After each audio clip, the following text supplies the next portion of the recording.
Assalamualaikum warahmatullahi wabarakatuh. Selamat pagi solih-solihah. Bagaimana kabar kalian hari ini?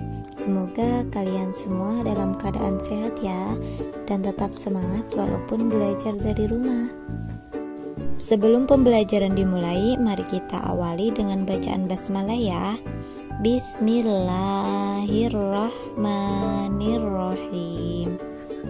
Nah, untuk materi pembelajaran hari ini, kita akan belajar mata pelajaran Al-Quran Hadis, yaitu mengenai isi kandungan surat At-Takatsur. Sebelumnya, apakah solih-solihah sudah hafal surat At-Takatsur? Coba kita baca bersama-sama ya. Surat At-Takatsur. A'udzu billahi minasyaitonir rajim. Bismillahirrahmanirrahim. Alhaakumut takatsur hatta zurtumul maqabir kalla saufa ta'lamun thumma kalla saufa ta'lamun kalla law ta'lamuna ilmal yaqin la tarawunnal jahim thumma la tarawunnaha 'ainal yaqin thumma la tus'alunna yawma idzin 'anin na'im. Shadaqallahul 'adzim. Nah, sekarang Ustazah akan menjelaskan poin-poin yang berkaitan dengan surat At-Takatsur. Surat At-Takatsur merupakan surat yang ke-102 dari 114 surat yang ada di dalam Al-Quran. Kemudian surat At-Takatsur ini terdiri dari 8 ayat. Dan surat At-Takatsur merupakan urutan yang ke-16. Surat At-Takatsur merupakan tergolong surat Makkiyah karena turun di kota Mekah. Dan surat At-Takatsur ini turun setelah surat Al-Kautsar. Kemudian nama surat At-Takatsur diambil dari kata At-Takatsur yang terdapat dalam ayat pertama. Dan poin yang terakhir adalah surat At-Takatsur artinya bermegah-megahan.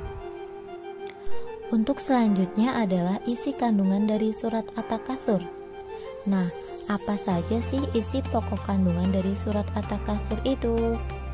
Di dalam surat At-Takatsur menjelaskan bahwa agama Islam tidak melarang umatnya menjadi orang kaya, tetapi harta yang kita miliki harus dipergunakan sesuai dengan petunjuk Allah.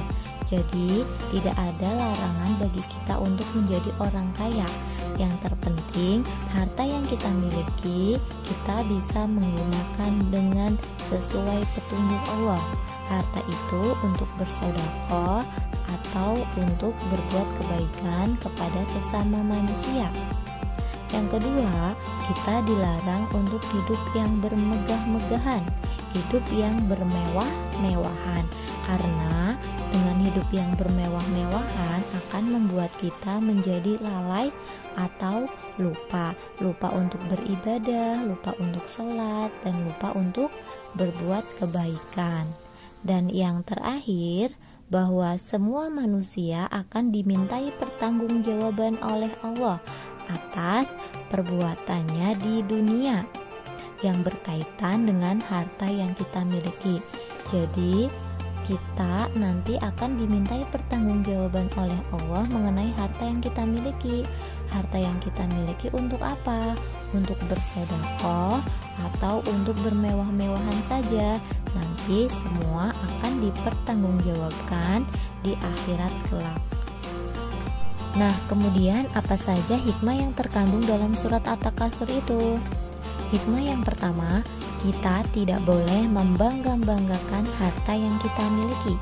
Yang kedua, kita harus memilih hidup sederhana. Yang ketiga, kita harus menjadikan harta yang kita miliki sebagai sarana untuk mencapai tujuan hidup. Yang keempat, kita harus mencari harta yang halal. Dan yang terakhir adalah menganggap harta yang kita miliki sebagai amanah yang harus dipertanggungjawabkan kelak di akhirat. Demikian untuk penjelasan materi hari ini mengenai isi kandungan surat At-Takatsur. Ustazah harapkan soleh-solehah bisa memahami apa yang sudah Ustazah jelaskan ya. Dan jangan lupa hafalkan surat At-Takatsur di rumah. Terima kasih. Wassalamualaikum warahmatullahi wabarakatuh.